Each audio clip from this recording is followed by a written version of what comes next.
안녕하십니까. 반갑습니다.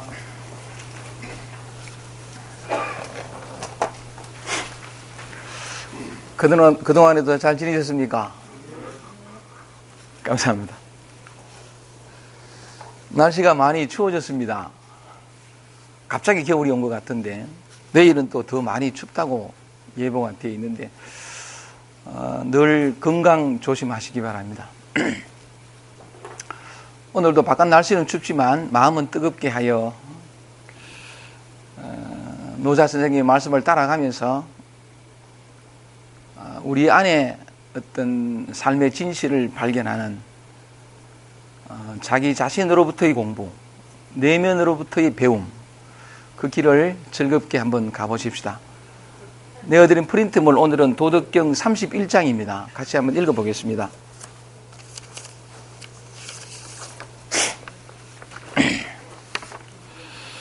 (31장) 제목을 한번 읽어보면 도를 따라 사는 사람은 이라고 제가 뽑았습니다. 본문 중에 나오는 말을 제가 뽑아봤는데, 도를 따라 사는 사람은 어떤 모습으로, 어떤 마음으로 살아갈까요?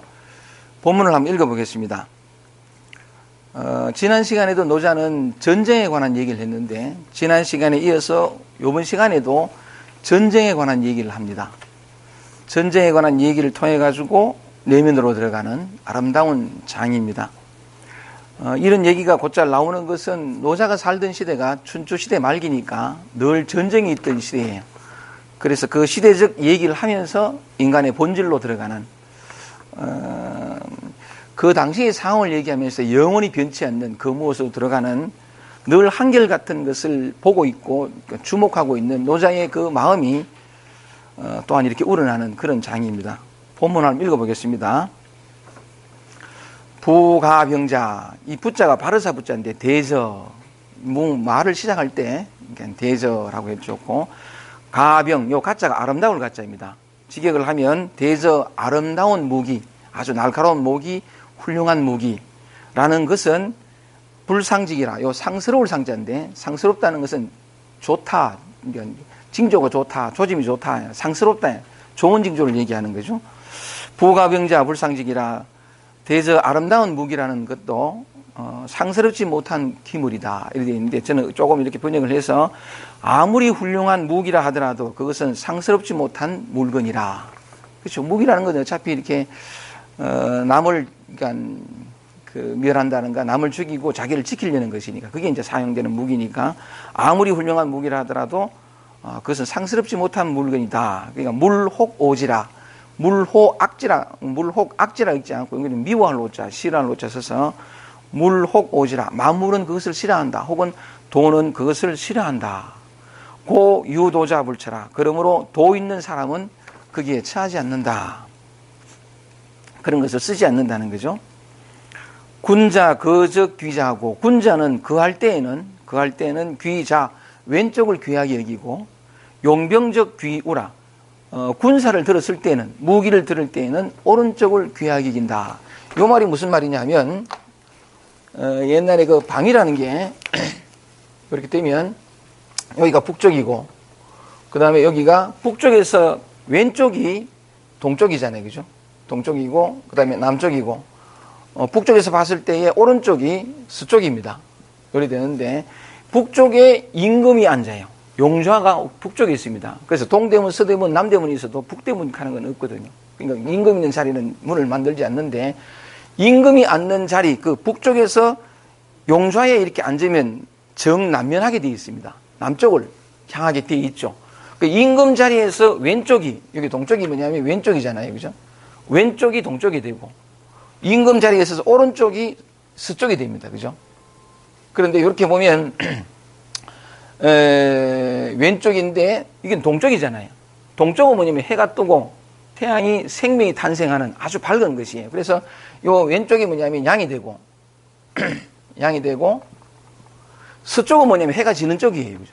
해가 지는 쪽이고 맨 오른쪽이 되는데, 임금 자리 봐서 오른쪽인데 서쪽인데 해가 지는 쪽이고 어둡고 음이 돼요. 여기는 음이 되거든요. 그래서 죽음 뭐 이런 데인데 음이 되는데,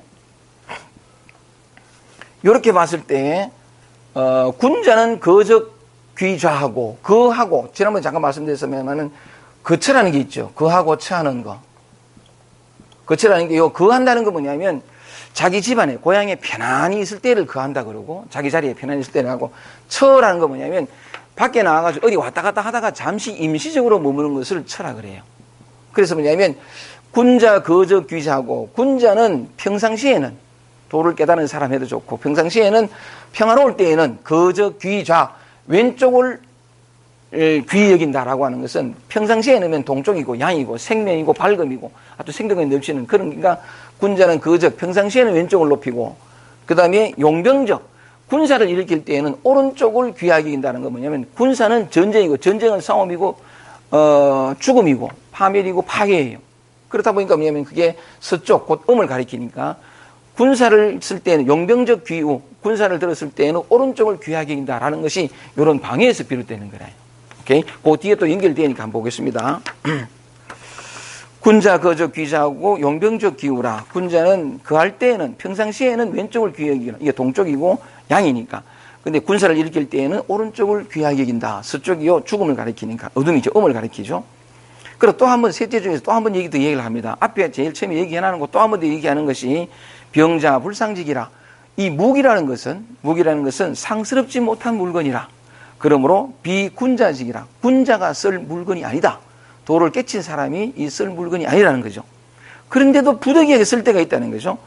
부득이 이 용지라. 부득이하게 또 무기라는 걸 쓸 때가 있는데 살다 보면 부득이하게 그것을 쓸 때에는 염담위상이라. 염자가 편안할 염자고 편안할 염자에 담자가 담박할 담자거든요. 싱거울 담자, 담박할 담자인데 편안하고 담박하게라고 하는 것은 초연하고 담담하게 그 무기를 쓰는 다시 말하면 어쩔 수 없이 무기를 들고 쓸 때가 있는데 집착 없이 쓰는 것이 최상이다라는 거죠. 도인의 마음은 늘 그렇다는 거죠.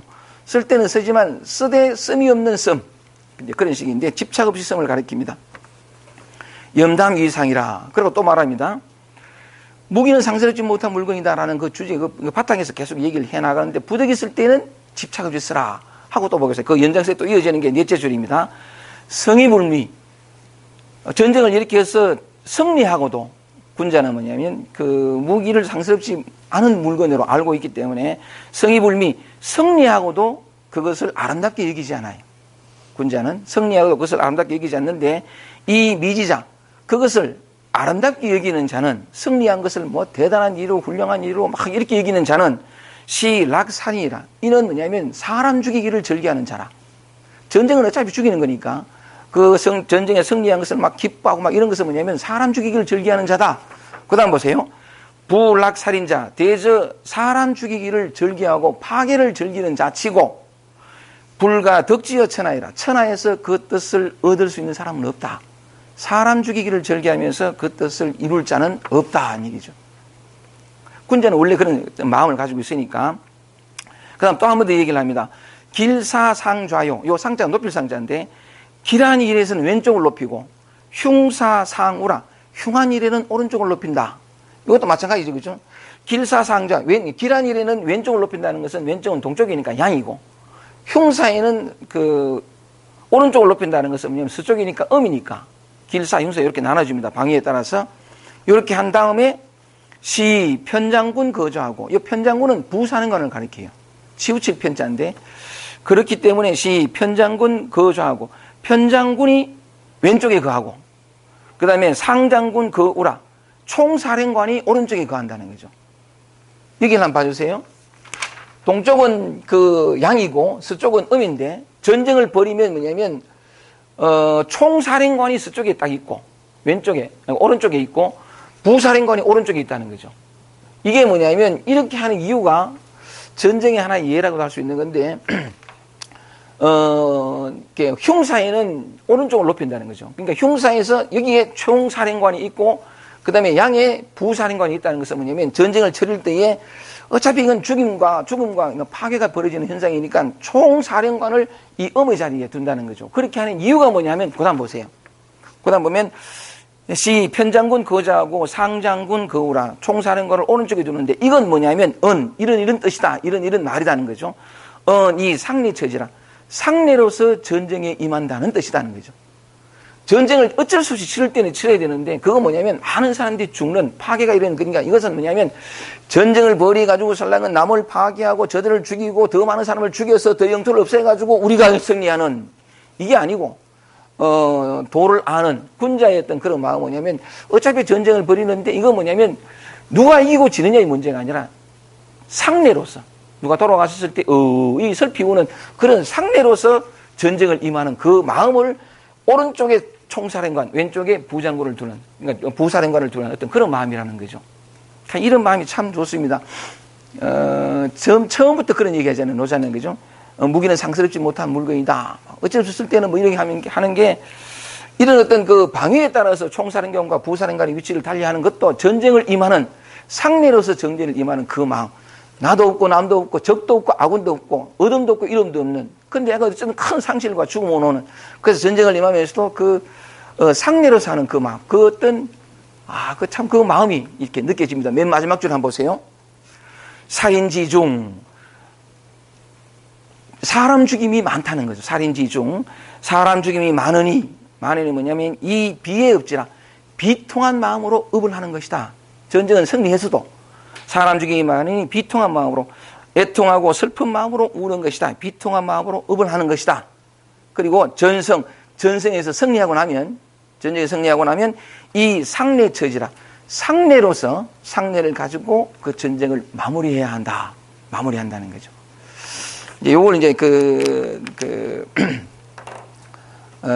지난 시간 이어가지고 노자가 전쟁을 통해서 무언가를 우리에게 들려주고 삶의 진실을 들려주고자 하는 얘기인데, 이 글 자체만 하더라도 우리는 전쟁 그리면 또 전쟁에 승리하고 뭐 개선 장군 뭐 이렇게 하면 이 뭐 상례로서 하고 뭐 슬프하고 이런 게 어디 있어요, 그죠?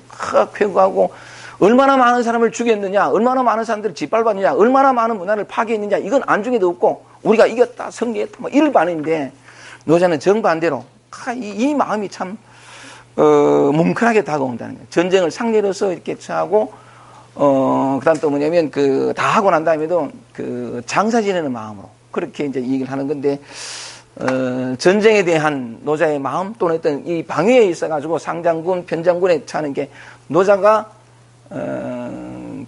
왕립 도서관장으로서 대석하긴 하지만 이런 어떤 예법에 대해서도 아주 달통한 사람이었구나 하는 걸 볼 수 있는 어떤 그런 글인데, 지난 시간에 이어가지고 이 전쟁 얘기를 통해가지고, 노자가 우리에게 들려주고자 하는 삶의 진실, 혹은 노자는 이렇게 그 당시 사회상을 바탕해가지고 전쟁 얘기를 하고 있습니다만은, 이 글을 통해서 우리가 무엇을 배울 것인가, 우리 자신에 대해서 무엇을 새롭게 발견할 것인가, 그걸 한번 찾아 들어가 보는 시간이 되었으면 좋겠습니다. 오늘 이 시간도 전쟁에 관한 얘기인데, 전쟁에는 두 가지 전쟁이 있죠. 크게 봐서 두 가지 전쟁이 있는데, 밖과의 전쟁입니다. 밖과의 전쟁. 이 밖과의 전쟁은 뭐냐면 나와 남과의 전쟁이고, 나와 남과의 전쟁이고, 또 뭐냐면 나라와 나라의 전쟁이 돼. 나라와 나라의 전쟁이 돼. 그렇죠? 나와 내 바깥의 전쟁이니까. 나와 남과의 전쟁, 그리고 나라와 나라의 전쟁. 이 전쟁인데,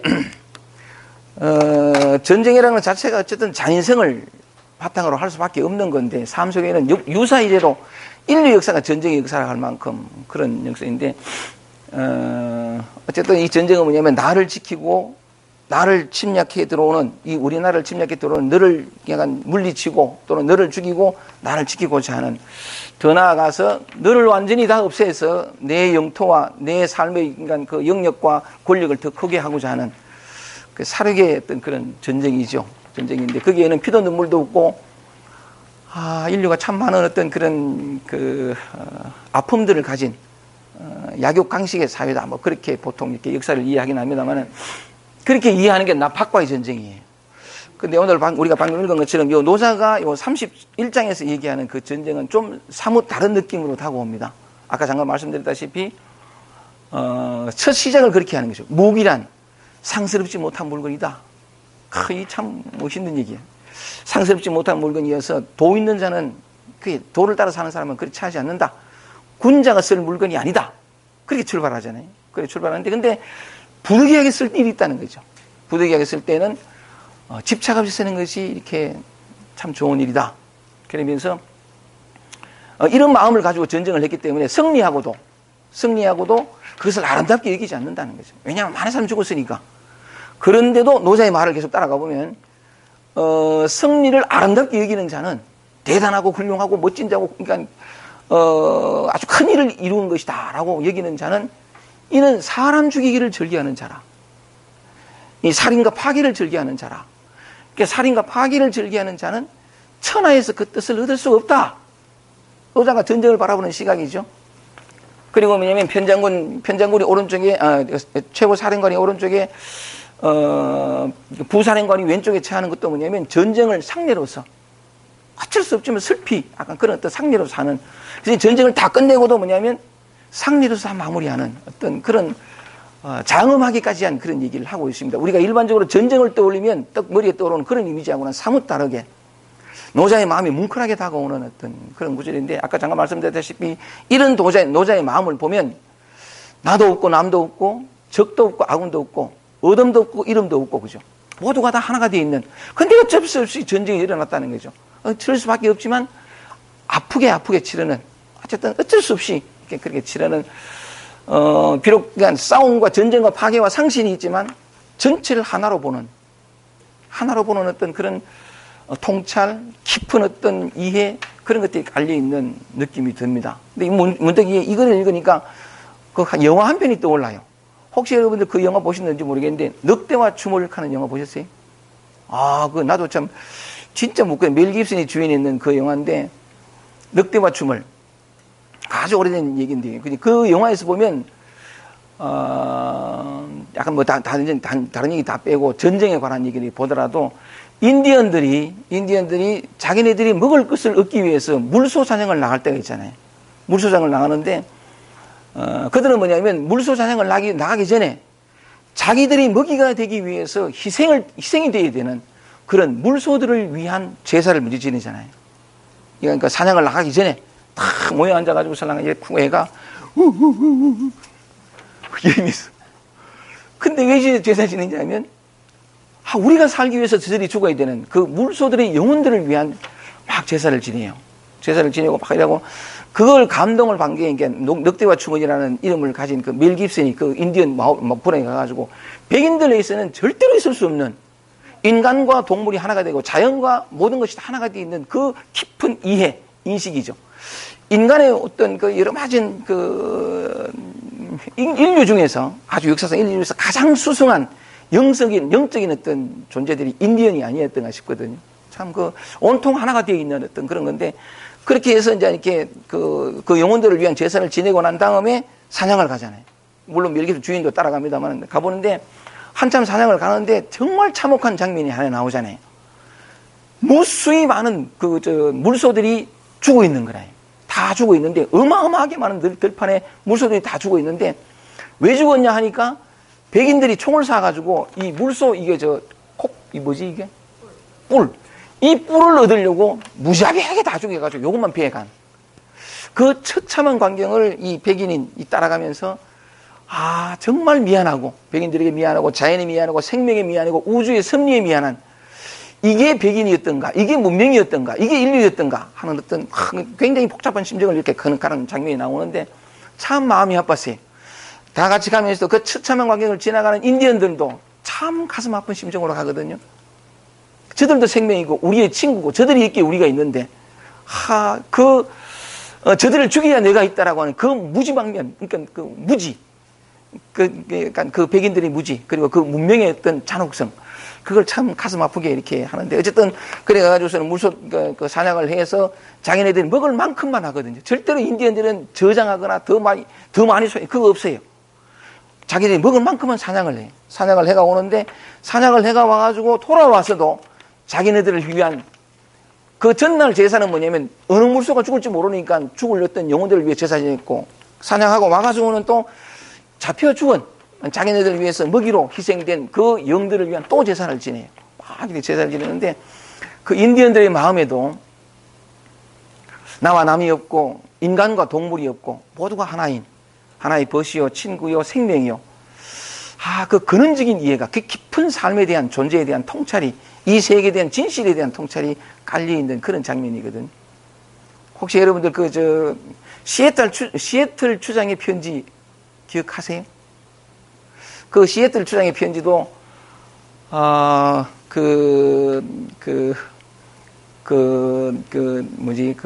아메리카, 영국인들이 이제 미국으로, 아메리카 대륙으로 건너가가지고 원주민인 인디언들을 다 몰아내고 다 죽이죠. 다 죽이고 난 다음에,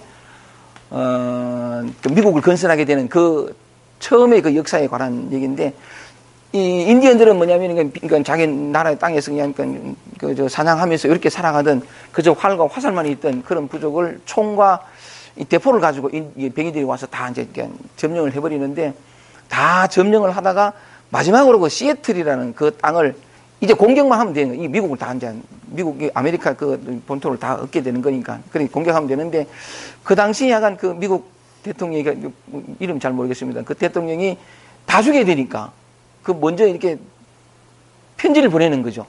결국 너 그거 다 죽는다. 항복해라. 하면서 뭐냐면, 먼저 얘기하는 그 땅을 우리한테 팔아라. 우리한테 팔면, 너희들을 위해서는 인디언 레저베이션, 인디언 보호구역을 딱 해가지고 잘 먹고 살도록 해줄게. 그 땅을 팔면 희생도 없고 너희들은 너희들대로 또 약간 좋게 이렇게 잘 먹고 살 땅을 만들어 줄 테니까 우리한테 팔아라 하는 편지를 해주거든요. 그때 시애틀 추장이 그 편지를 받고 그 백인 대통령에게 보낸 편지가 유명한 시애틀 추장의 편지인데, 그가 그 편지 속에서 하는 말이 뭐냐면, 아니 이 땅을 팔아라 하는 게 나 우리 이해 안 된다. 응? 아니 이 땅은 우리의 어머니요, 강은 우리의 핏줄이요, 새벽에 우는 저 새소리들은 우리의 친구들이고 모든 것이 다 우리의 호흡 하나인데 어떻게 내 몸을 팔고 살아? 이해 안 된다. 그 절절한 표현이 있거든요. 전체가 하나가 되어 있는 그런 표현인데, 그러면서 맨 마지막에 시애틀 추장이 얘기를 하는 거죠. 안 판다고 하면 우리 다 죽는 줄 안다. 너그 다 죽인 줄 안다. 그냥 가져가라. 그냥 가져가라. 하가 뭐가 그렇게 얘기되어지는데, 문득 이 노자의 이 31장 글을 읽는데 그 늑대와 춤을 그 영화가 뭉클하게 생각이 납니다. 생각이 나는 건데, 하여간 참, 같은 시각으로, 노자는 그 춘추시대 전쟁의 상황 속에서도 그 전쟁을 임하는 그 노자의 마음을 보면, 바라보는 마음을 보면, 같은 마음으로 느껴지는, 모두가 다 하나인 그런 느낌이 느껴집니다. 뭉클한데, 요렇게만 해도 좋아요. 요 얘기가. 요 얘기하면 좋은데, 이렇게 감동받고, 그렇구나. 이러고 넘어가기에는, 우리 자신, 지금 현재 이 글을 보고 있는 우리 자신하고 좀 더 가까이 한번 다가가는 글로서 한번 읽어보자는 거죠. 그래서 요걸 우리 자신에 관한 얘기로, 이 글을 통해서, 이런 노자의 마음을 통해서 우리 자신 안에서 뭔가 새로운 진실을 발견하기 위해서는 또 다른 전쟁의 한 모습으로 들어가면 돼요. 지금까지는 뭐냐면 이 밖과의 전쟁입니다. 인디언들도 약간 동물을 잡기 위한 그런 건데, 나와 남과의 전쟁, 나라와 나라의 전쟁, 또 하나의 전쟁이 있어요. 요 또 하나의 전쟁을 들어가면서 우리 자신 속으로 한번 들어가 볼게요. 그게 뭐냐면, 밖과의 전쟁이 하나 있고 또 하나의 전쟁이 뭐겠습니까? 이 세상에 또 하나의 전쟁이 있죠. 눈에 보이지 않는 전쟁. 뭡니까? 그러죠? 내면에서의 전쟁입니다. 내면에서의 전쟁. 내면과의 전쟁이죠. 이건 뭐냐면 자기 자신과의 싸움입니다. 자기 자신과의 싸움. 이것도 하나의 이제 늘 끊이지 않는 그런 전쟁 중에 하나인데, 어차피 전쟁하고 싸우는 거 뭐냐면 고통과 괴로움과 상실이 있어요. 우리 마음의 괴로움과 고통이 끊이지 않는 이거 뭐냐면 자기 자신과의 싸움. 늘 자기와 싸우고 있거든요. 눈에 보이지 않는 전쟁인데, 이 전쟁이 끝나면 내 삶 속에, 내 마음 속에 평화가 오고, 내 마음 속에 평화가 오면서 내 바깥도 전체가 다 평화가 와요. 근데 어쨌든 간에, 노자는 이런 얘기를 했지만, 밖과의 전쟁을 했지만, 우리는 이 얘기를 통해서 우리 내면의 전쟁으로 한번 들어가 보자는 거죠. 우리 안에서도 끊임없이 싸우게 되는데, 자기 자신과의 싸움입니다. 지난번에는 약간 우리 허 박사님이 60년 싸워오셨고, 언제쯤 그 전쟁이 끝나고 평화가 올 것 같습니까? 끝날 것 같지 않다. 이렇게 말씀하셨는데. 여러분한테 물어보겠습니다. 이제 우리 내면으로 여러분 자신과의, 자기 자신과의 싸움으로 들어왔습니다. 여기에서 평화를 되찾는 길, 전쟁을 영원히 끝내는 길을 한번 찾아보자는 거죠. 그래서 내 마음의 평화와 만족과 삶의 행복으로 가는 길, 내 영혼의 자유로 가는 길, 전쟁을 통해서 한번 찾아보자는 거죠. 자기 자신과 늘 사람들은 다 싸우고 있습니다. 싸우고 있는데, 한번 물어볼게요. 여러분 대답해 보십시오. 왜 싸울까요? 왜 사람은 자기 자신과 늘 싸우고 마음이 괴롭고 그렇게 힘들게 될까요? 자기 자신과 왜 싸우죠?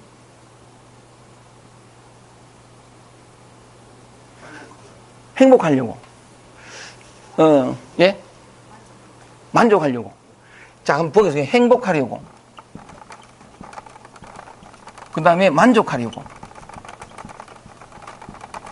또, 왜 싸웁니까? 자기 자신하고. 예? 뭔가를 원하기 때문에. 원하기 때문에.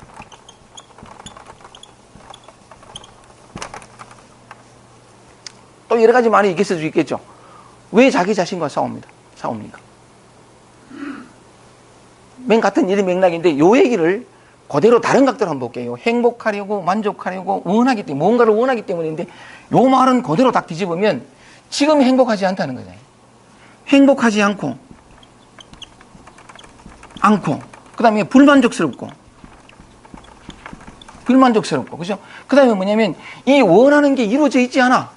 그죠? 뭔가, 결핍되어 있다는 거죠. 그죠? 결핍되어 있고, 미진하고, 허전하고, 채워져 있지 않으니까, 뭔가 이게 메마르고. 또한 뭐냐면, 이런 속에 있는 자신이 못마땅하고, 그죠? 못마땅하고. 또 뭐냐면, 이런 자신이 마음에 들지 않아. 그래서 뭐냐면, 내 안에 내가 경험하는 어떤 결핍과 메마름과 어떤 불만족과 허전함, 어떤 마음에 들지 않는 이런 것들이 내 안에서 늘 경험되니까, 이건 뭐냐면 내가 마음이 평화롭지 않다는 거죠. 늘 불편하다는 거죠. 그래서 마음이 힘들고 괴로우니까 이런 것들을 어떻게 해보려고 전쟁을 벌이는 거죠. 그러니까 싸우는 건데, 아까 요 말을 행복하려고, 만족하려고, 뭔가를 원하기 때문에 요 말을 이렇게 표현했는데, 요 말을 또 이렇게 표현해 볼 수 있어요. 뭐냐면, 왜 그 자기 자신과 싸우느냐면, 자기 자신과의 전쟁이 끝나지 않냐면, 사실은 뭐냐면, 목표 때문이에요. 어떤 목표 때문에. 이게 목표가 뭐냐면 행복이죠. 여기서 얘기하는 행복하려고. 행복이 되고, 또 뭐냐면, 만족이 되고, 목표가 되는 거예요. 그 다음 또 뭐냐면, 뭔가 원하는 것을 얻으려고. 그죠? 이렇게 되는 건데, 만족하고, 또 뭐냐면, 이게 자유롭고, 내 영혼이 자유롭고, 이렇게 되는데, 같은 말의 다른 표현들이거든요. 우리는 어떻게 생각하냐면, 왜 나와 싸우느냐? 왜 내 마음에 진정한 평화와 만족이 없느냐? 행복하지 않으니까, 불만족스럽고, 뭔가 초라하고, 그죠? 뭔가 마음에 들지 않는 이런 것들 때문에, 이런 것들을 어떻게 없애거나 어떻게 해서 내게 불만족스러운 어떤 그런 것들이 사라지거나 극복되었을 때에, 다시 말하면 내가 행복해지고 이런 것들이 사라지고 행복하고 만족하고 얻게 되고 자유롭게 되면 전쟁이 끝난다는 거죠. 그러니까 이런 목표를 향해서 이렇게 가게 되는데, 행복하려고 만족하려고 되는데, 이런 측면에서 한번 보세요. 이 마음에 있던 구조를, 그러니까 이 메커니즘을 한번 보자는 거죠. 진리를 깨닫기란, 만약에 진리라는 게 따로 있으면, 도라는 게 따로 있으면, 언젠가 얻을 무엇으로서 있으면 뭐냐면 그거 가면 돼요. 뭔가 분명히 있으면 가는 방법들이 분명히 되거든요. 가면 쉬워요. 근데 뭐냐면 도라는 건 그런 거 없거든요. 찾아야 할 것도 얻을 것도 볼 것도 없어요. 왜냐하면 도라는 건 어떤 구체적인 어떤 모양을 가지고 있는 것이 아니기 때문에 얻을 목표도 아니에요. 그런데 무슨 말씀을 드리고 싶으냐면, 우리 마음의 어떤 메커니즘을 정확히 알게 되면 본래 찾을 것도 구할 것도 없다는 것을 스스로 알게 돼서 찾고 구하는 마음이 사라지거든요. 그래야 되는 건데, 여러분 보면 한번 보세요. 요건 뭐냐면 지금 나의 모습이라는 거죠. 지금 내가 경험하고, 요거는 뭐냐면 내가 바라는 미래가 되는 거죠. 언제나 이제 이런 어떤 구도가 되는데, 왜 싸우느냐 했을 때 행복하려고 만족하려고 뭔가를 원하기 때문에 라고 표현한 것처럼, 그러면 그게 목표가 되는데, 목표는 뭐냐면 언제나 좋은 것이죠. 좋은 것이고, 보다 완전한 것이고, 그죠? 완전한 것이고, 또 뭐냐면 바람직한 것이고, 그런 거라는 거죠. 충만한 것이고 이래 되는 건데 뒤바꿔 얘기하면 요거는 뭐냐면 좋은 것이 아니라 완전한 것이 아니라 뭔가 부족한 것이고 그죠? 뭔가 부족한 것이고 나쁘다고까지는 못하지만 하여간 마음에 들지 않는 어떤 그런 것이고 바람직하기보다는 어떤 극복의 대상이라는 거죠. 극복의 대상인데 요런 구조로 본다는 거죠. 이렇게 보면 우리의 마음속에 왜 전쟁이 벌어지냐면 하나만 있으면 전쟁이 없어요. 하나만 있으면 전쟁이 없는데 둘로 나누어지면서 전쟁이 벌어지거든. 둘로 나누어진 모양을 한번 볼게요. 보면 지금과 미래가 나눠져 있고 우리 마음 안에 그렇다는 거죠. 우리 내면의 전쟁이거든. 지금과 미래가 나눠져 있고 목표와 있는 그대로 전부 다 둘로 나눠진 거죠. 또 뭐냐면 이건 뭐냐면 목표는 미래는 좋은 것, 완전한 것, 바람직한 완전과 부족이 나눠져 있고 그죠? 그 다음에 좋은 것과 나쁜 것이 나눠져 있고 그 다음에 바람직한 것과 극복해야 될 그 무엇으로 이 전부 둘로 나눠져 있어요. 만약에 하나가 딱 떼버리면 싸울 일도 없는 거지. 혼자만 있으면. 그죠? 하나만 있으면 싸울 일이 없는데 이로 둘로 나누어져 가지고 언제나 전쟁을 벌이게 된다는 거죠. 요 대목에서 둘로 나누어진 것을 하나로 합할 수 있는 하나만 되면 끝이에요. 음량이 합하면 그게 하나가 되는데 거기에서 완전한 종화와 평화가 오는 건데 둘로 합한 걸 하나로 되는데 우리가 하나로 합하려고 하는 방식이 뭐냐면 전쟁이라는 거예요. 맞잖아요. 그죠? 둘로 나눈 것 중에서 지금의 이런 어떤 마음과 내가 원하는 목표와 둘이 싸워요.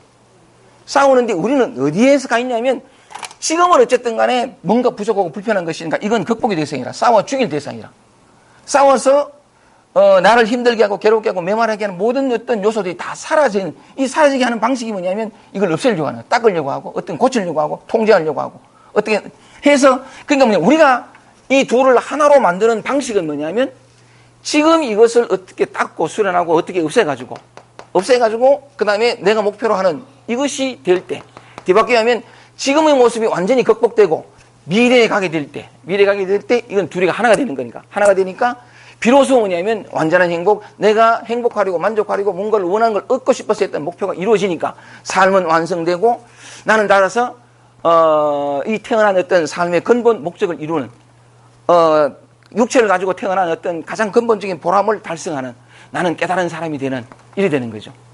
늘 이런 방식이죠. 그죠? 맞습니까? 근데 이렇게 해서 지금 이것을 없애서 내가 도달하는 어떤 목표에 도달하려고 하는 방법으로 도움되는 것이 아까 말씀드린 것처럼 자기와의 싸움이에요. 전쟁이죠. 전쟁이고 전쟁하기 위해서는 뭐냐면 이걸 더 효과적으로 없애기 위해서 방법되는 무기 동원되는 무기들이 참 다양한 거죠. 말하면 뭐 수행이다, 뭐다 결심이다, 다짐이다, 뭐 어떤 봉사다, 뭐 여러 가지 많이 있을 수 있는 그래. 그런 걸 통해 가지고 미래의 어떤 목표에 도달하게 되면 그래서 이 둘이 하나가 돼서 하나가 됨으로써 뭐냐면 내 삶의 목적이 이루어지는 이런 구도라는 거죠. 요게 더 크게 되면 이제 깨달음이 되는 거죠.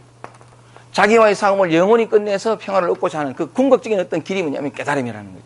깨달음을 얻기 위해서 여러 가지를 하게 되는데 여기서 또 하나 물어보겠습니다. 우리 생각의 우선을 이렇게 들추어내면 되는데 미래라는 것이 과연 있을까요? 미래라는 것이? 우리 마음속에는 그게 있을 것 같아요. 근데 실제 하는 것은 저번에 좀 말씀드렸다시피 진짜 있는 것은 지금밖에 없거든요. 지금밖에 없어요. 미래라는 것도 만약에 경험할 수 있다 하더라도 미래는 뭐냐면 정확히 표현하면 미래를 경험하게 되는 순간은 현재예요. 그죠? 언제나 우리는 경험하는 건 현재밖에 없어요. 근데 미래는 이렇게 우리가 목표하는 행복과 만족과 우리가 생각하는 목표는 뭐냐면 지금 현재를 못마땅하게 생각해서 이걸 극복이 되게 생각해서 어쨌든 전쟁을 이렇게 가지고 다 없애가지고 설랑은 이렇게 되려고 지금 현재 이 나를 받아들이지 못하는 바탕에서 상상하는 거죠. 이 목표라는 거는. 이래 되면 또는 어떤 내가 이게 다 전쟁을 내가 극복하고 나면 내가 깨달음을 얻으면 이래 될 것이야 라고 상상하는 것이고 이 상상된 바가 미래의 어느 순간에 올 것이야 라고 또한 환상적인 어떤 그 꿈을 가지는 거죠.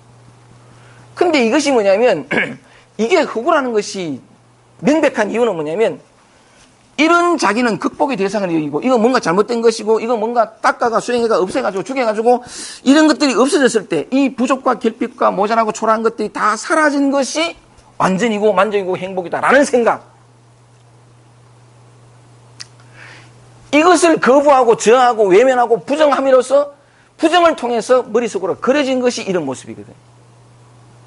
뒤바꿔 얘기하면 이런 사람이 상상하는 모습이지, 내가 그리는 요 모습이 언젠가 어떤 방법과 전쟁을 통해서 이런 모습으로 꼭 이런 모습으로 나타날 것이라는 것 자체가 이것이 꿈꾸는 하나의 어떤 그 환상이라는 거지. 착각이고. 맞죠? 그죠? 그래야 되는 건데, 그렇기 때문에 항상 보다 더 행복하고 만족하려고 막 다가가는데, 언제나 나는 뭐냐면 불만족스럽고 괴롭고 만족은커녕 행복은커녕 아직까지 도달하지 못한 채 여전히 추구 속에 있는 메마름을 경험할 수밖에 없어요. 왜냐하면 이런 것이 실제하는 것이 아니라 자기 자신을 이렇게 규정하고 정의 내린 이 사람이 내가 나를 힘들게 하는 모든 것들이 다 사라진 상태를 그렸기 때문에, 이건 뭐냐면 생각 속에와 상상 속에만 있기 때문에, 미래의 어떤 수고가 노력가, 그러니까 전쟁처럼 막 엮어가지고 이런 모습이 올 것이야라고 하는 것은 전적으로 상상과 환상 속에만 있기 때문에. 근데 이게 너무나 그럴듯해서 어떻게 너 방법을 통해 언젠가는 올 거야. 그래서 언젠가는 때문에 끝없이 이것은 목표가 되지 도달하지 못한, 끝없이 메마르게 되는. 이게 뭐냐면 말씀드린 것처럼 이게 실제하면 가도 돼요. 근데 이게 상상, 이놈이 뭐냐면 또 이걸 추구하는 게 늘 얘기하는 게 에고라는 거예요. 나라고 하는 거예요. 이 나라고 하는 거는 진짜 개념에 불과하거든요. 실제하지 않는 개념에 불과한 게, 이 나가 뭐냐면 이게 과거의 경험들이 척척이 경험돼가지고 형성된 기억과 경험의 누적물이에요. 이건 과거란 말이에요. 과거로밖에 형성되어 있지 않아요. 과거로밖에 형성되어 있지 않고 지금을 알지 못하기 때문에 이 에고는 항상 미래를 상상하거든요. 이게 뭐냐면 이 에고 또는 나 또는 마음, 분별심 속에서의 일이래요. 실제하지 않는. 그래서 이 추구라는 것은 끝없이 노력하고 애를 쓰는데도 내가 원했던 것은 오지 않는. 아니 적어도 목표를 미래에 뒀기 때문에 이 도달할 때까지는 나는 아직 목표에 도달하지 못한 사람으로서의 메마름, 아직 부족하고 미진하고 뭔가 때때로 한 번씩 만족을 느끼지만 또다시 꼬꾸라지는, 아직 덜 됐으니까 또 노력해야 되고 또 노력해야 되는데 이거는 영원히 오지 않는다는 거예요. 그래서 미래는 항상 우리에게 실망과 배신을 해요. 왜냐하면 이 미래라고 내가 상상한 게 뭐냐면 과거의 투사거든요. 이게. 힘들었던 과거의 투사기 때문에 절대로 안 와요. 근데 이 미래라는 거, 우리가 꿈꾸는 이건 뭐냐면 너무나 그럴듯하게 다가오니까 이 헛된 몸짓을 거칠 줄 모르는 거다.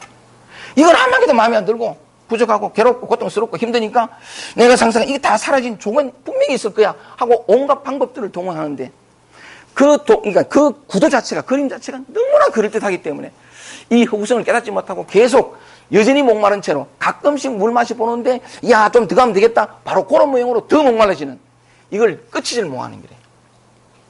무슨 말씀을 드리고 싶으냐면, 이 둘이 하나가 되는데, 지금과 미래가 하나가 되고, 다음 또 뭐냐면, 지금과 목표가 하나가 되고, 있는 그대로 목표가, 지금과 미래가 하나가 되고, 있는 그대로 목표가 하나가 되고, 좋은 거, 나쁜 거, 부족고 완전히 하나가 되는, 이 하나가 됐을 때 전쟁이 끝이 나요. 이제 끝이 나는데, 그럼 어떻게 하나가 될까? 우리가 지금까지 하나로 만들려고 했던 모든 방법들은 항상 실패할 수밖에 없었던 이유가 신기루를 쫓았기 때문에, 내 생각 속에서만 있었지 진실로는 안 나갔기 때문에 그래요.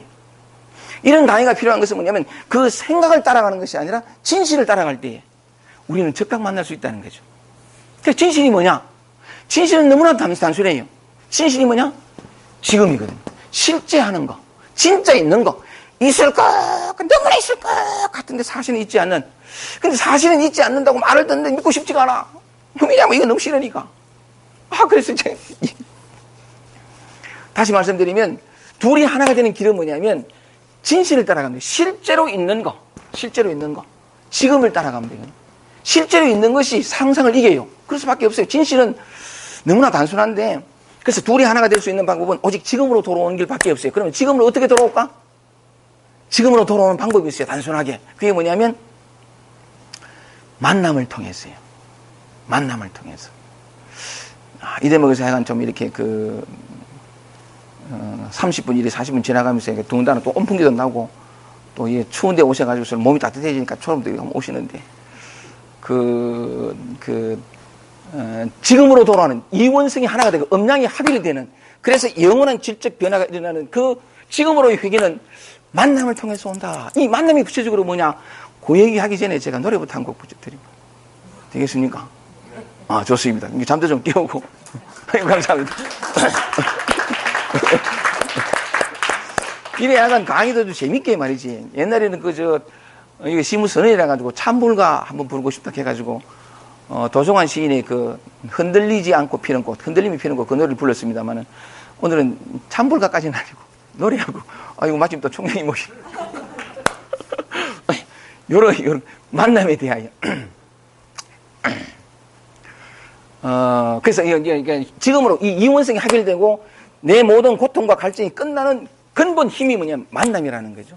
그래서 지금으로 돌아오는 건데 만남인데 그런 의미에서 제가 이 제목을 만남이라는 제목으로 노래 한 곡을 길게 하면 안 되고 한 소절만. 아이고 감사합니다.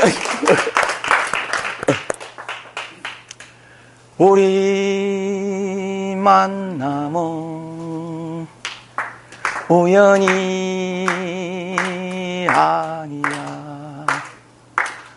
그것은 우리의 바람이어서 여기까지.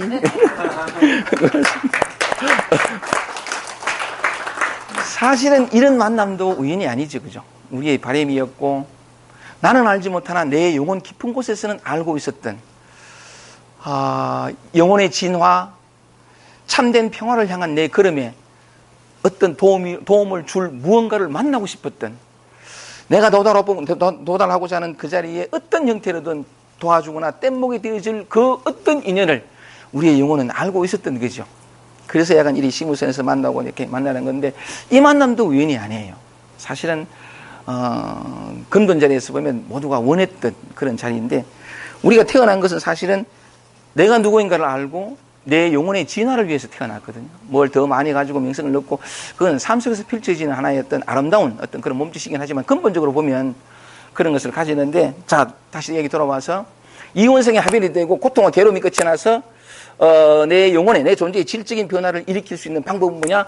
이 지금과 미래 있는 그들의 목표가 나눠지게 합해져야 된다는 거죠. 근데 지금까지는 뭐냐면 지금을 극복하고 미래에 가서 합해지려고 했던데 그랬기 때문에 우리 고통은 끝나지 않았다. 이 둘이 합해서 하나가 되는 것은 지금으로 돌아오는 것이다. 지금으로 돌아오는 방법은 만남이다. 이 만남이 뭐냐? 만남이 뭐냐를 알기 위해서는 지금 여기 있는 것이 뭐냐를 봐야 돼. 여러분 마음 안에서 경험하는 게 뭐죠? 경험하는 게 뭐냐면 이거라는 거죠. 행복하지 않고 불만족스럽고 결핍이고 미진이고 뭔가 헛되고 허전하고 그 다음에 답답하고 초라하고 외롭기도 하고 또는 심심하기도 하고 그죠? 지금 있는 거예요. 이 지금 있는 게 도예요. 진리고 도고 진리고라고 하는 것은 뭐냐면 여기에 우리가 목표로 했던 꿈꿨던 이게 사실은 여기 있어요. 여기 있는데 저기 있다라고 생각하고 갔기 때문에 만나지 못해. 실제로 진짜 있는 거 내 영혼을 자유케 해줄 수 있는 그 모습 답은 분명히 있어요. 답이 뭐냐? 지금이라는 거죠. 지금을 구체적으로 보니까 우리 마음속에서 경험하는 이것이에요. 이걸 만나기만 하면 돼요. 어떻게 만날까요? 예를 들어서 지난 시간에 잠깐 말씀드렸는데 여러분 마음을 힘들게 하는 그것이 찾아오잖아요. 그죠? 찾아오는데 손님 맞듯 하면 돼요. 손님 맞듯. 그러면 이제 우리 지난번에 허 박사님이 말씀하신 건 만남이죠. 허 박사님이 뭐냐면 평생을 답답함으로. 왜 답답함이 이제 표현하니까 답답함인데 자유롭지 못하고 뭔가 구속된 것 같고 뭔가 허전하고 좀 나답게 참 이렇게 그 깨달음을 얻고 싶은데 삶은 그렇지 않다는 거죠. 그래서 약간 그런다면 그렇다고 해서 늘 깨달음을 추구하는 그 한결 갖고도 간절한 열망만 있냐? 안 그래요, 그죠? 대부분 까먹고 있다가 잘 살다가 뭔가 좀 자신이 좀 미진하거나 부족하거나 이건 아닌데 싶으면 또 이제 깨달음을 찾는 거예요. 그런 거죠. 가끔씩 나타나는 거래요. 그게 좋은 거예요. 사실은 이상의 한결같이 나타나는 건 없어요. 햇빛도 저 태양도 빛나지만 구름에 가리고 비가 오고 하잖아요. 이 세상에 한결같은 건 아무것도 없어요. 근데 가끔씩 온다는 거예요. 답답함이 올 때 손님 맞듯 만나면 되거든요. 어떻게 뭐냐면 지금까지 약간 화 박사님 모든 사람이 다 마찬가지입니다. 이 마음의 속성이에요. 지금을 버리고 미래에 가서 이것이 아닌 저것을 구하고 여기가 아닌 저기를 구하는 게 인간의 에고의 마음의 속성입니다. 누구의 탓이 아니에요. 마음 자체가 그래. 근데 어쨌든 허 박사님께서 말씀하신 것처럼 그 예를 하나 들면 잘 살다가 답답한 기라 다시 미진함이 오고 헛헛함이 오고 내가 이래 살아야 되겠나 싶고 이게 온다는 거죠. 이때 허 박사님이 지금까지 한 거 뭐냐면 답답함이 왔을 때 이걸 어떻게 다스리고 닦고 수행해가지고 내가 원하는 저쪽으로 가려고 항상 미래로 갔거든요. 그러니까 지금 찾아온 손님을 밀치 안 만난 거죠. 지금을 안 만났기 때문에 내가 바라는 미래를 안 와요. 지금 없는 것은 영원히 없는 건데, 그래서 답답해 왔다. 왔을 때 손님이라고 생각하면서, 손님이니까 그것이 좋든 나쁘든 어쨌든, 왜냐하면 내 마음을 자꾸 찾아오는 거예요. 손님 맞을 때는 어떻게 합니까? 딱 문 열자고, 왜 안 써? 이건 손님이 아니지. 문전박대하거나, 내가 없다 캐라 하고 도망가거나, 내 숨거나, 이건 손님을 맞지 않은 건 아니죠. 지금을 만나기만 하면 돼요. 무조건. 그러니까 손님을 만나서 건 찾아왔다는 거예요. 손님은 좀 싫지만, 어쨌든 간에 좀 이렇게 또 왔나 싶긴 하지만, 손님 맞으니까, 어서오십시오. 잘 왔습니다까지는 아니더라도, 오심을 환영하지 아니더라도. 그리고 손님 맞으니까 방 안에 일단 모시고 간다는 거죠. 맞이하고, 그 다음에 앉아가지고 신랑은 눈을 마주치고, 마주 바라보면서 묻는다는 거죠.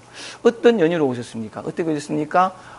무슨 할 일이 있는가 봅니다. 하고, 이 손님하고 이제 대화를 하는 거죠. 대화를 이렇게 하고 그를 바라봐주고 또 뭐냐면 그가 뭔가 할 말이 있어서 보거든요. 풀지 못한 한이 있어요. 한이 왜냐 하니까 내가 오기만 하면 내 마음이라는 스크린에 찾아오기만 하면 문정막대를 당했으니까. 아니, 내가 할 얘기도 있고 나도 한이 있고 나도 생명력이 있는데 너무 문정막대를 당하니까 내가 풀지 못한 한이 있는 거래.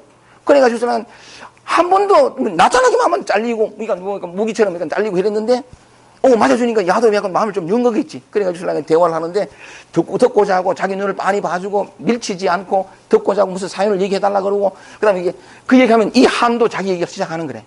쭉 얘기하면서 오랫동안 길게 있는 그대로 들어주면서 이 둘이 하나가 돼요. 그 주와 객이 이해가 되고, 납득가 되고, 그렇구나 하면서, 그냥 그 만나고 대화하는 속에서, 자기 자신과의 대화죠. 대화하는 속에서 은인의 뭐냐면 오해가 풀어지고, 네가 그랬었구나 하면서 하나가 돼요. 하나가 되면서 참 희한한 거 뭐냐면, 지난 시간에 말씀드렸다시피 이건 여러 가지 많은 다른 이유인데, 외롭다는 거죠. 심심함도 마찬가지고, 고통과 불안도 마찬가지. 피하기 때문에 그래. 이걸 여러 각도로 해볼 수 있는데, 외로움이 없다는 거죠. 사실은 외로움이 없어요. 진리만 있어요. 본래 그대로 버리거든요. 진리만 있다는 건 뭐냐면 자유만 있어요. 평화만 있고 영혼만 있어요. 지금 이 순간 올라온 이 흠하고 금방 있다가 사라지는 이게 영혼이에요. 근데 뭐 창조가 되는 게 뭐냐면 내한테는 이중에 이원성의 어떤 틀이 딱 있거든요. 그러니까 딱 오면 좋고 싫은 게 있어요. 외로움이 딱 와서 싫어 또 한다 하고 있으려면 밀쳐내거나 거부하거나 저항하거나 외면하거나 부정하거나 이것 아닌 다른 것을 찾으면서 외로움이라는 게 탄생이 돼요. 고통이 탄생이 되고 정말 그렇거든요. 고통과 외로움은 없어요. 본래. 거부하고 외면하고 저항하고 이것 아닌 다른 것을 찾는 마음이 창조해낸 거래. 근데 내 눈은 뭐냐면 저거 없어져야 내가 행복하다는 거지. 그래서 끊임없이 그걸 추구하면서 얘가 오기만 오면 밀쳐내거든. 정말 그래요. 모든 것이 다 마찬가지래. 자업자득이고 자선자박이라는 사실을 알면 손님 맞듯 그렇게 한 번만 맞아주면 온 전심으로 기꺼이 와서 온 연유를 물어주고 그 다음에 그가 하는 얘기를 깊이 들어주고 오래 들어주면 단지 이 만남을 통해서 풀어지거든. 풀어지면 벗어날 답답함이 본래 없었어. 이것 아닌 저걸 찾기 때문에 이걸 한 번도 만나주지 않고 한 번도 맞아주지 않고 한 번도 제대로 그 얘기를 들어주지 않았기 때문에 계속 찾아온 거라. 얘가 나한테 찾아온 이유가 그런 거죠. 외로움도 마찬가지고 모든 것이. 지난번에 뭐냐면 그 얘기 말씀드린지 모르겠는데 외로움이든 심심함이든 대부분 도망가 뿌린 거라. 뭔가 어떤 외로움이 어쨌든 달아나고 어떤 이렇게 하는데 불안이든 뭐든. 근데 그 비유를 한번 드렸었죠. 영화관에 갈 때 한 말씀 드렸던가요? 안 했어요? 영화관에 가면 낮에 일에 있다가 영화관 보러 가잖아요. 득 들어가면 캄캄해요. 눈이 한 방 없는 거예요. 캄캄한데 어이구 어두부러 하고 나갑니까? 8,000원, 12,000원 이렇게 좋은데 그죠? 나간 사람 아무도 없어요. 그래서 들어가는데 어이구 어두부러 하는데 뭐 어떻게 합니까? 가만히 있어. 그래 가만히 있는 거예요. 어둠 속에 그냥 가만히 저항하지 않고 가만히 있어. 가만히 있으면 그 캄캄하던 눈이 환해지거든. 환해지면서 모든 사물을 분간해요. 꼭 마찬가지예요. 어떤 것이 왔을 때 이게 어둠이란 말이죠. 어둠이고 만나기 칙칙하고 무겁고 그런 거거든요. 그런 건 감정인데 지금은 항상 그래요. 그렇다고 해서 이런 것만 있느냐면 즐겁고 기운도 있겠죠. 밝고 명랑하고 이런 거지. 이런 거는 그냥 즐겁게 사면 되니까 괜찮아요. 근데 어둠이 왔을 때, 무거움이 왔을 때, 피하고 싶은 무엇이 왔을 때가 기회예요. 이것이 진짜 면목은 뭐냐면 빛이에요. 이게 볼이거든요. 이게 진짜 면목은 자유예요. 근데 겉으로 보이는 우리의 이원성과 여러 가지 합작해가지고 설랑은 온갖 것을 창조하게 됩니다만은 꼭 영화관에 들어갔을 때가 또 마찬가지로 이게 왔을 때 대뜸 피하거나 벗어나거나 내 없다 캐라 숨거나 이해하지 말고 손님 맞듯 딱 맞아주는 거죠. 맞아가지고 설랑은 어둠 속에 영화관 생각하면 돼요. 깝깝하고 어두울 때 사실은 어둠이 없어요. 오직 빛밖에 없어요. 오직 근원밖에 없어요. 이 근원, 본질의 현현이 우리예요.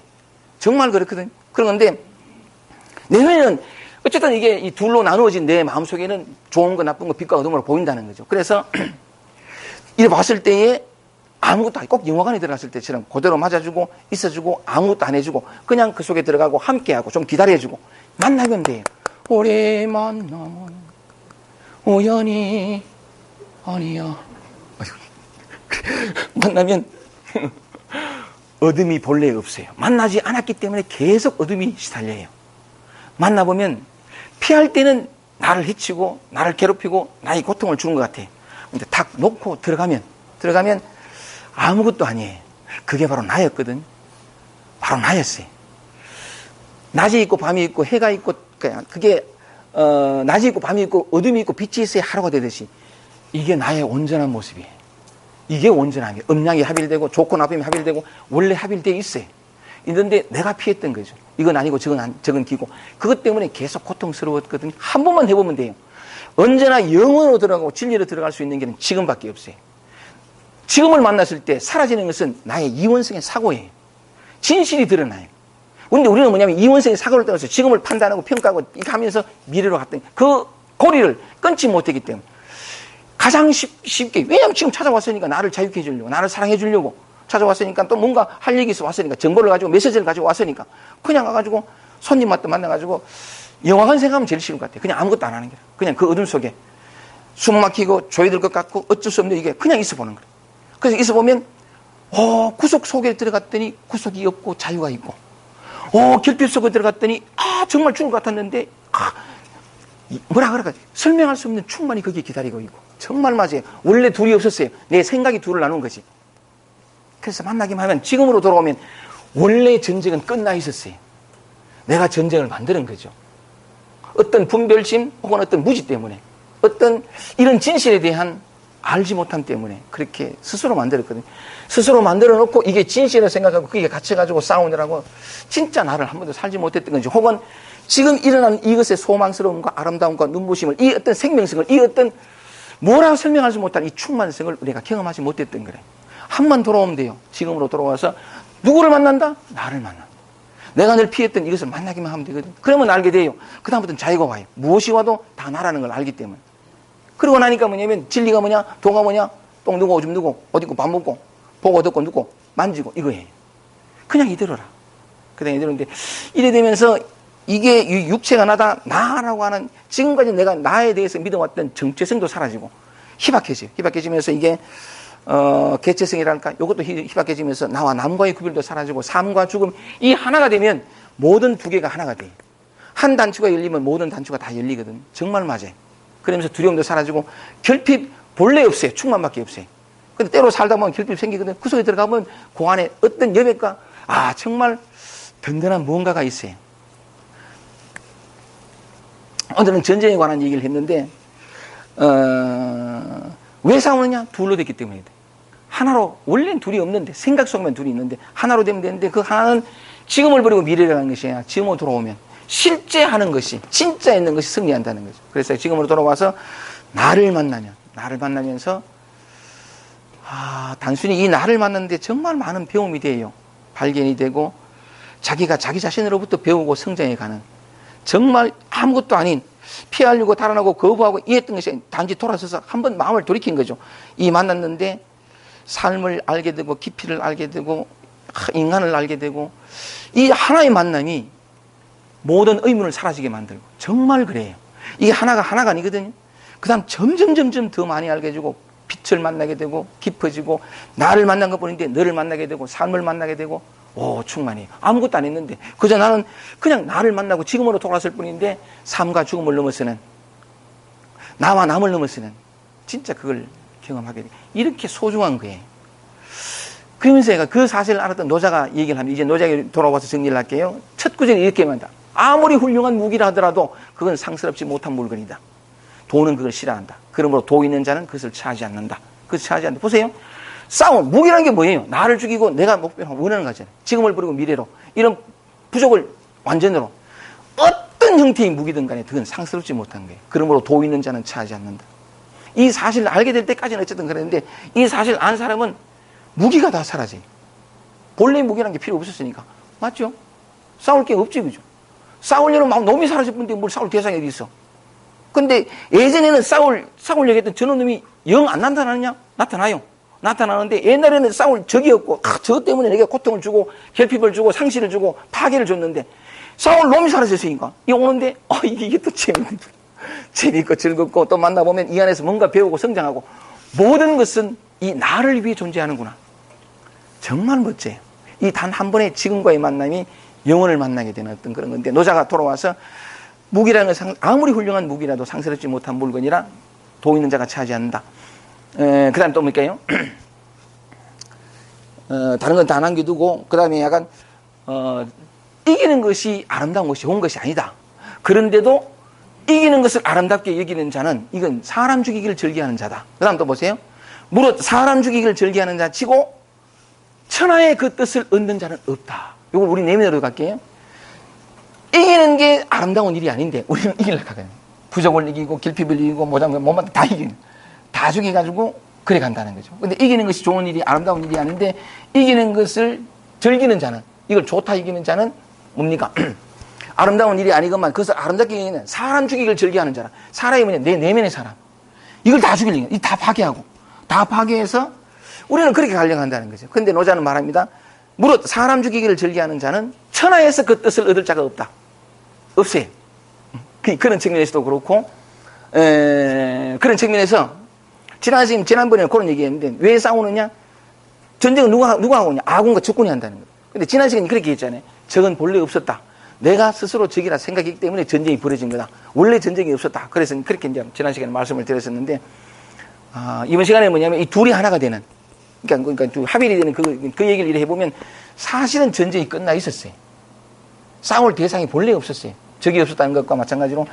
근데 왜 없던 전쟁이 그렇게 끝나지 않는 전쟁으로 항상 그렇게 됐냐면, 말씀드린 것처럼 착각과 오해, 어떤 그런 무지 때문에 그런데, 이건 싸울 대상이 한 번만 다시 돌아와서, 지난 시간에는 적을 얘기했지만 오늘은 만나기만 하면 된다는 거죠. 만나기만 하면 음양이 합하고, 완전과 부족이 만나고, 사실 부족밖에 없거든요. 부족 속으로 들어가면 부족식이 없어요. 부족을 받아들이지 못한 자가 완전을 만들어내요. 그건 결코 있지 않는 자기 생각 속에나 있는 거예요. 생각은 흑거든요. 지금은 부족하지 않아요. 목표를 두기 때문에 이게 부족이 만들어진 건데, 어쨌든 그래서 이 길은 얼마나 가까이 있냐 말이죠. 우리 삶 속에 늘 있잖아요. 있는데 딱 한 번 돌이켜서 미래가 아니라 이것이 아닌 저것이 아니라 이런 모습이 아니라 저런 모습이 아니라 여기 있는 그대로 만나기만 하면 이 만남이 절묘하고 재밌어요. 한 번 딱 만나기만 하면 그다음부터는 계속 만나거든요. 계속 만나면서 감사와 사랑이, 자유와 기쁨이, 만족과 충만이, 내가 그토록 원했던 어떤 전쟁을 통해서 도달하겠던 것들이 여기에 넘친다는 것을 발견하게 돼요. 이게 진실이에요. 삶이 고마운 것은 계속 그 기회가 온다는 거죠. 얼마나 좋아요. 그죠? 한 번의 만남이 영혼을 만나게 하는 정말 좋은 기회예요. 그런데 맨 마지막 문장이 뭐냐면, 어쨌든 노자는 그 전쟁을 얘기하면서 맨 마지막에는 상례로서 마무리해야 된다라고 하는데, 실제 전쟁을 처하는 이만은 그 인디언 추장의 어떤 그런 마음이 느껴집니다만은, 바깥 전쟁은 또 이런 마음으로 하면, 스산대사가 옛날에 그랬다 하더라고요. 일본 그 왜구들이 계속 침략해 오니까, 선조 임금이 이 스산대사를 불러가지고 전화가, 자들은 왜 그렇게 우리를 침략하노? 왜 맨날 침략하노? 했더니, 죽일 놈들 아니니까 이 대답한 게 아니고, 뭐라 했냐면, 우리가 얼마나 그들을 무시하고 하대하냐, 이게 이렇게 표현했다는 기록이 있거든요. 얼마나 그들을 무시하느냐. 그 대목을 읽으면서도, 스산대사의 마음에도 적이 없고, 그게 없어요. 어쨌든 이게 전체를 하나로 보는 음과 양, 높고 낮음, 오고 감, 어둠과 이름, 이 사실 하나예요. 내 생각 속에서 둘이지 실제로는 하나밖에 없거든. 하는데 그런 측면에서 그 진실을 알게 되면, 그것도 우리 삶 속에서, 우리의 마음 속에서 우리가 매 순간 경험하는 이 감정 속에서 이 하나를 깨닫게 되면, 깨닫는 건 만남밖에 없어요. 또 다른 길이 있긴 한데 제가 말씀드린 것은 어쨌든 만남. 근데 한번 하게 되면 삶이 달라지고 시각이 다 달라져요. 그러니까 평화가 오는 건데, 일상이 우리에게 주어져 있는 것은, 저는 곧잘 이렇게 말씀드린다면은, 사실은 근원으로 들어가면, 좀 더 이게 나아가면, 요렇게 해서 둘이 하나가 돼서 만나게 되면 아까 말씀드린 것처럼 나도 너도 개체성도 사라지고 합니다만은 좀 더 근원으로 들어가면 나의 본래 모습, 나의 본질이라 그렇게 그걸 만나게 되거든. 그걸 만나게 되는데, 이걸 만나게 되면 뭐냐면 이 다른 각도로 한번 얘기를 해보면 이 근원이 이 각자의 생명을 다 낸 거예요. 영원하고 무한한 생명력이 이렇게 나온 건데, 요렇게 그냥 근데 우리는 뭐냐면, 이 근원은 눈에 보이지 않는 배경, 이거는 일단 토대는 알지 못한 채 요걸 나라고 생각하기 때문에 전쟁에 들어갔는데, 이 한 번의 만남을 통해 가지고 이 근원을 만나게 되면, 내가 이 근원이라는 걸 알게 돼요. 육체의 개체성을 벗어나거든. 전체의 힘을 알게 돼요. 그러니까 알게 되는데, 그러면서 또 다른 시각으로 이해되는 것이 뭐냐면, 전체가 요런 모습으로 나타난 거죠. 요 육체의 모습으로 나타난 건데, 여전히 이렇게 부분적으로 나타나 있지만, 형상은 요래 되어 있지만, 나는 전체예요. 전체인데, 요런 각도로 한번 얘기를 해보자는 거죠.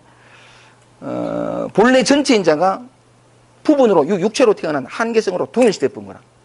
동일시가 되면서, 요 육체가 내다 하면서, 나는 태어났고, 나는 죽을 내다. 이렇게 들어간 거거든요. 그러면서, 요런 유한성 속에, 결핍 속에 들어갔으니까 괴로운 거예요. 메마르고. 뭔가 더 완전하고 만족을 추구하게 돼 있어요, 인간은. 그래서 뭔가 추구를 하는데, 추구하는 모습이 이런 것이라는 거죠. 이라는 것인데, 보낸 자 또는 하나님 해도 좋아요. 그 근원 입장에서 보면, 아니, 그냥 지대로 가만히 있으면 되는데, 지가 만족스럽고, 지가 행복하고, 지가 더 완전해지려고 가는 길이, 자기가 진짜 목표하는 행복과 만족과, 이거로부터 점점 더 멀어지면서, 자꾸 가까이 간다고 생각하는 거래요. 생각하니까, 보낸 자 입장, 근원 입장에서 봤을 때는, 지 작은 지혜를 믿고 엉뚱한 길로 자기 살 길로 간다고 하면서 자꾸 죽는 길로 가니까 때리는 거거든요. 때리는 게 고통이에요. 괴로움을 주고, 하여튼 결핍을 주고 막 이럴 때는데, 그 고통 속에서 인간은 한번 이렇게 근원적인 질문, 자기 자신을 향한 질문을 이제 하게 되는 거죠. 무슨 말씀을 드리고 싶으냐면, 일상 속에서 삶을 살면서 여러분 마음 속에서 고통과 괴로움과 결핍과 이렇게 힘이 오는 건 뭐냐면, 다른 각도로 얘기하면 뭐냐면, 그 근원전을 찾아주고 싶어가지고, 인터스텔라, 혹시 오늘 영화가 있는데, 여기만 하고 마치겠습니다. 인터스텔라 그 영화에 보면, 맨 마지막에 주인공이 블랙홀로 빨려 들어가거든요. 블랙홀로 확 빨려 들어가 보면, 전 차원이 열려요. 5차원이 다 열리거든요. 다 열리는데, 그 속에서 주인공이 고백하는 뭐냐면, 내가 나를 불렀다. 이 말을 해요. 내가 나를 불렀다. 이 근원과 나타난 현상은 하나인데, 어쨌든 그런 측면에서 보면, 내게 이 근원이, 네 본래 모습은 근원이라는 것을 깨우쳐 주기 위해서 일상 속에 결핍과 고통을 주는 거예요. 부족과 외로움과 심심함과 이걸 부려주거든요. 이걸 싸우고 배척해서는 절대로 알지 못해요. 근데 한번 외면하면 끝없이 오거든요. 그게 뭐냐면 근원의 사랑이라는 거죠. 기독교식으로 하면 하나님의 사랑이죠. 하나님의 사랑이 크셔가지고 여러분들이 이걸 받아들이고 이 속에서 영혼을 만날 때까지는 계속 와. 그게 사랑이 큰 건데, 그런 측면에서 보면 우리 일상이 내가 한번 밀쳐내서 또 오거든요. 받아들일 때는 또 와요. 또 오는데, 그런 측면에서 삶은 축복일 수 있다. 근데 결국은 만나야 돼요. 왜냐하면 이것밖에 없어요. 지금밖에. 실제 내가 상상하는 건 허구니까. 결국 그걸 알 때까지 계속 고통스러워야 돼.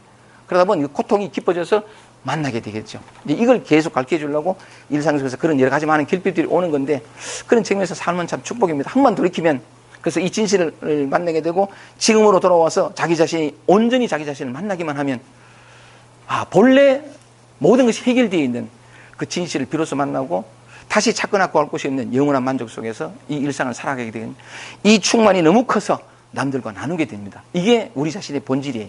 우리 자신의 본질이 바로 사랑이란, 그걸 이름하여 사랑이라는 건데, 결핍을 통해서 이 사랑을 만나는, 쭉정이를 통해서 진실을 만나고 구속을 통해서 자유를 만나는 여러분들이 되길 바라면서 강의를 마치겠습니다.